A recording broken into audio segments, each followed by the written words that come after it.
Kisah Sermariadi, prajurit TNI yang ditangisi anak-anak saat pindah tugas.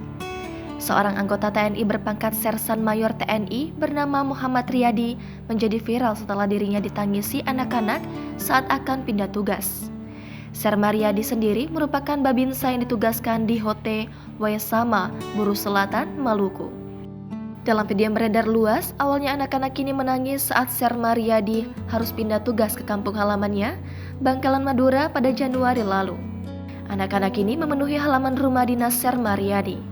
Bahkan sampai sepeda motor GL Pro warna hijau yang dikendarai Sermariadi pergi, anak-anak ini terus menangis.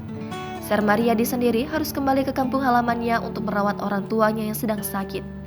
Sampai akhirnya Sermariadi melakukan komunikasi dengan anak-anak yang ia tinggalkan lewat stasiun televisi nasional pada 5 Mei lalu.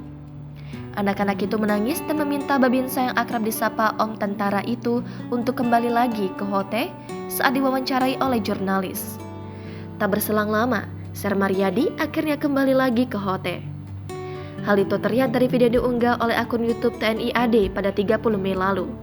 Anak-anak pun langsung berlarian menyambut kembalinya Sermariadi. Kecintaan anak-anak kepada Sermariadi bukan tanpa alasan. Sermariadi sendiri lebih dikenal sebagai guru ngaji di desa Hote. Selain bertugas sebagai babinsa, beliau juga mengajarkan mengaji, salat, serta ilmu agama Islam lain kepada anak-anak.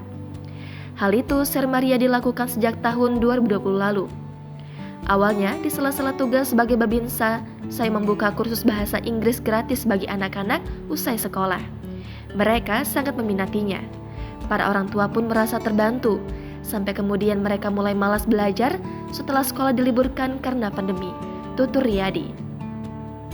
Tak hanya itu, Sermariadi juga menyediakan tempat baca dunia akhirat untuk anak-anak. Sermariadi juga dibantu istrinya, Fitriah, yang merupakan guru SMA untuk mengajar anak-anak.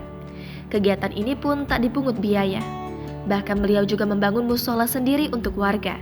Anggota TNI kelahiran Bangkalan 18 November 1984 ini memulai dinas di Batalion Infanteri 731 Kabaresi pada 2006. Lalu ke Resimen Induk Kodam 16 Patimura, kemudian ke Koramil 1506 05 Kodim 1506 Namlea.